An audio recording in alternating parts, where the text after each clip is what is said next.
which is a collaboration of 50 churches across Western Pennsylvania.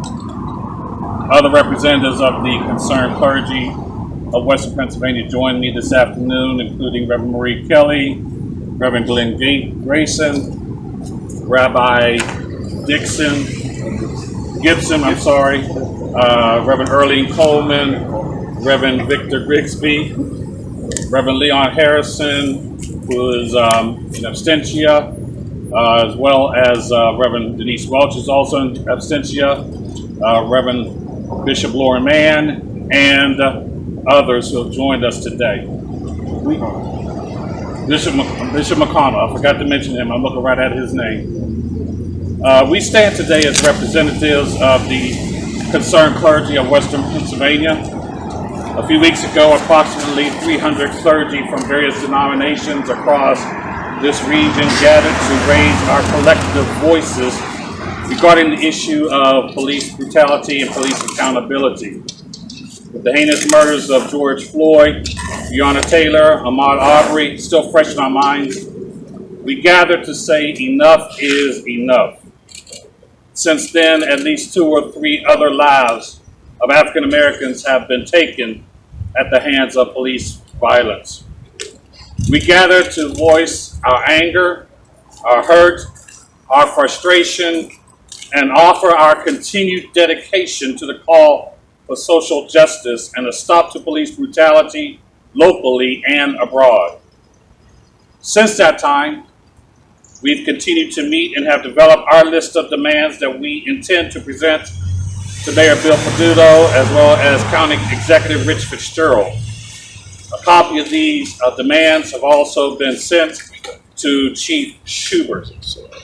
We recognize that others have already submitted their list of demands, and we applaud their efforts and honor their efforts. However, we come as clergy to do our part to let city and county elected officials know that clergy across Western Pennsylvania are just as concerned and involved as well. County officials, city officials, including county officials, have been included because we acknowledge that these issues are not limited to Pittsburgh proper, but to our suburban and outlying areas as well. Many of those who participated in the march served churches in these outlying areas, mindful that the killing of Antoine Rose Jr. took place in East Pittsburgh. So we come, not necessarily call for defunding our police, but for the reallocation of funds to address 6 particular concerns: that of public safety, education, housing, transportation, mental health, and recreation. We come not just as clergy, but as longtime residents of this region. We've witnessed firsthand the racism and the bigotry that's a part of this region. We've seen the instances of police brutality, whether it was Johnny Gamage, Bruce Kelly Jr., Antoine Rose, or Leon Ford. We've witnessed the racial disparities when it comes to African Americans, which is the reason for us calling this press conference here at Freedom Corner. We've come together to continue to say that enough is enough. We will continue to meet and to follow up on the demands that we present, because we don't want these concerns to be swept under the rug or lost in the shuffle of other demands that are being made. What we present, we feel, are legitimate concerns, and there needs to be accountability to ensure that these demands are followed through on. We want to see action, not just window dressing or appeasement, but legitimate action. And with that comes accountability. We want to see Pittsburgh live up to its billing as the most livable city in the nation. But it cannot live up to its name if the voice of African Americans are ignored. Though African Americans are 15% of the population here in Allegheny County, we still have a significant voice. Thus, as clergy, we will continue to be a voice in this region. We will continue to call on local and county officials to follow through with these demands. And we're not afraid to say that should there be a lack of movement in a timely fashion, we are not afraid to come together again, not just with 300 clergy, but with the members of our congregations as well. We will gather once again here at Freedom Corner, demand justice, and march once again to the city-county building to make our voices heard. Our voices will also be heard at the ballot box, even if we have to stand against voter suppression and voter repression. There are some who would question why just clergy marched, or why did we involve congregations and some of our young people at our initial march.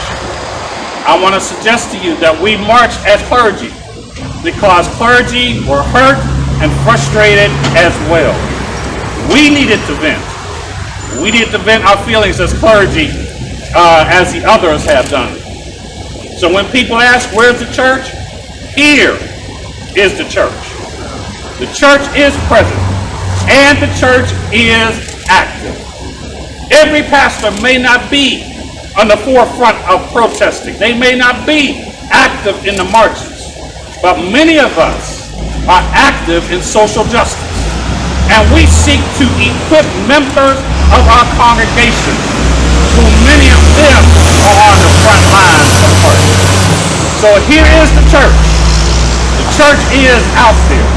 The voice of the church is prevalent, and the voice of the church will be heard. Thank you so much. And with that being said, we will open it up to others who would like to come and make statements.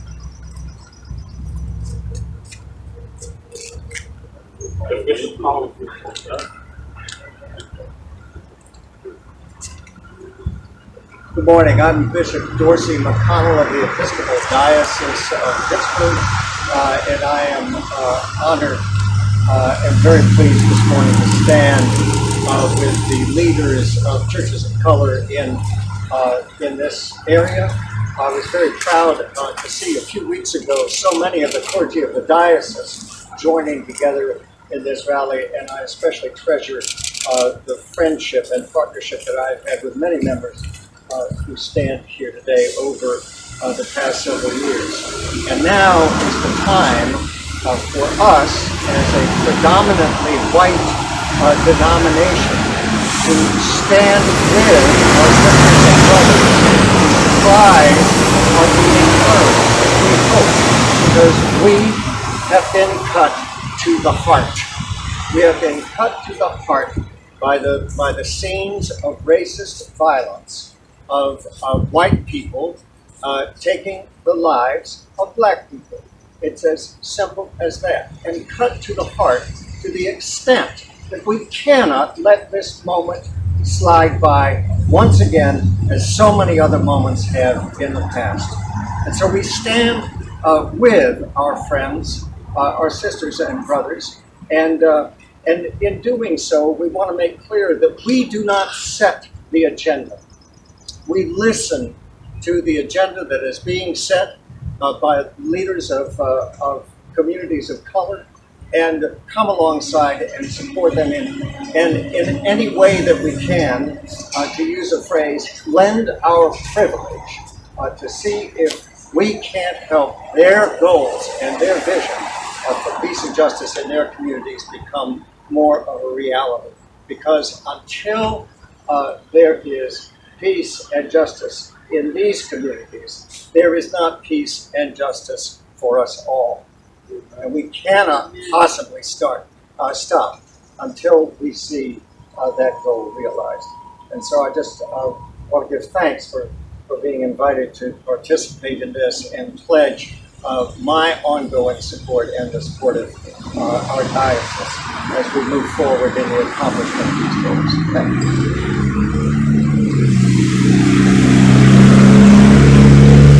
Basically, I just want to say that we have taken the moment into a movement collectively as the faith-based community. It warms my heart to ride through predominantly areas like Oakland and Point Breeze and Squirrel Hill, and pass by synagogues and churches and neighborhoods and see Black Lives Matter signs. So they're doing more than just talking the talk. They're joining us collectively and walking the walk. And that's what's going to make the change so powerful. It's more than just words, but it's actions and deeds. And so again, I said I've been moved on the last few days just riding through various places, and especially places of faith, where they don't mind advertising and telling the world that Black lives indeed do matter. I'm grateful for the spirit in which we come collectively, as a collaboration, as a group of faith people who believe that change must come. Thank you. Can we get your first and last name, sir? Reverend Glenn Garrett Grayson, pastor at Wesley Center Amy Zion Church, in the heart of Italy.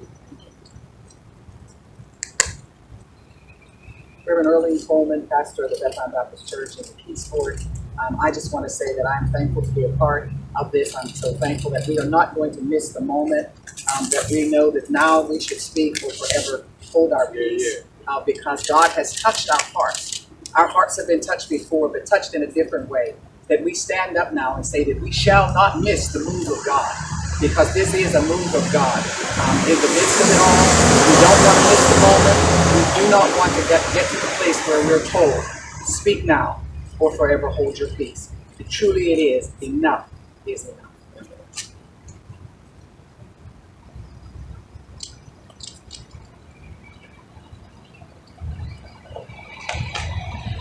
I'm Reverend Regina Reagan Dykes. I'm pastor of New Life in Homewood and a member of the board of the New Revelation. And I want to say, as a mother, we are tired of broken. We are tired of burying our faith one after another, and no one is. The Bible says, "If my people who are called by my name will humble themselves and pray, then will I hear from heaven and I'll hear their land. Our land needs to hear. It's time we all come together with the same crying out. Let's not allow this to do that. So many mothers won't have to bury their children."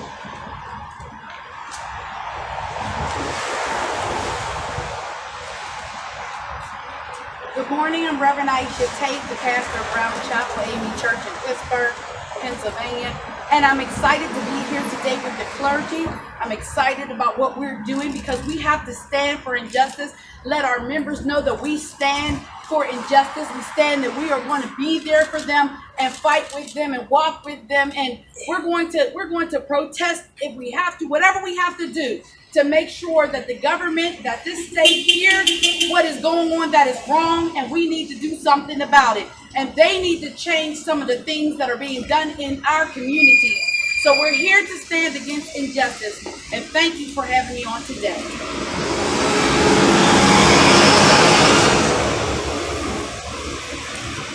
Yes, good morning. My name is Reverend Jeff Tate. I'm the pastor of St. Paul AME Church and Christ Temple AME Church located in the Peaceport, Pennsylvania. And I just want to say that I'm honored to be here with other concerned clergy within our community to say, in the words of the Reverend Dr. Martin Luther King Jr., that injustice anywhere is a threat to justice everywhere.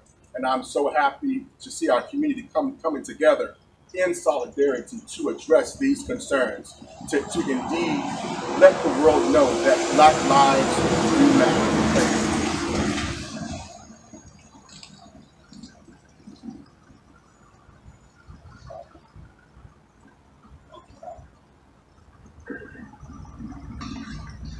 I am the Reverend Victor Grigsby, pastor of the Central Baptist Church, located right here in the Hill District.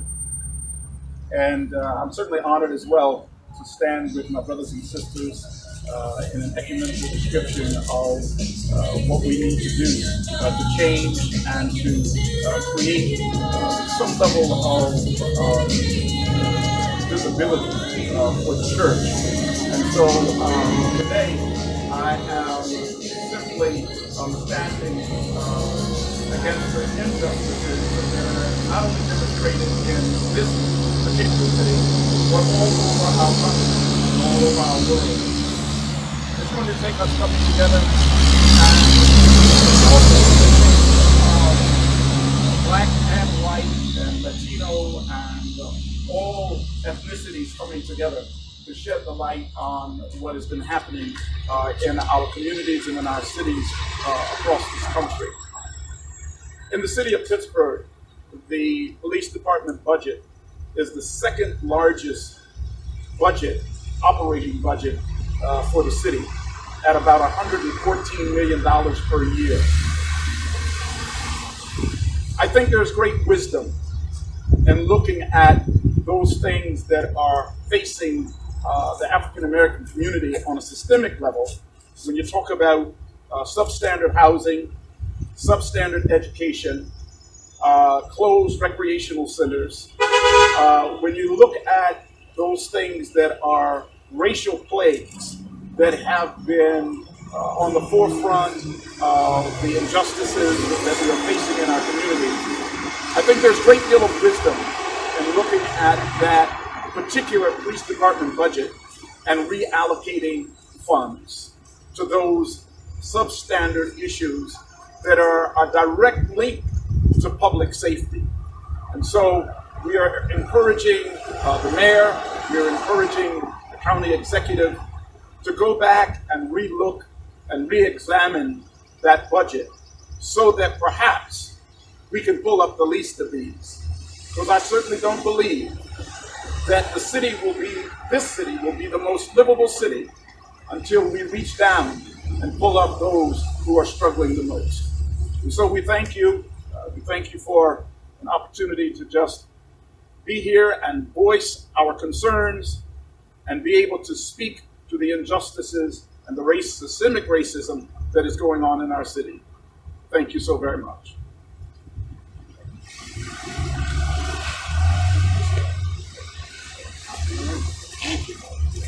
Thank you.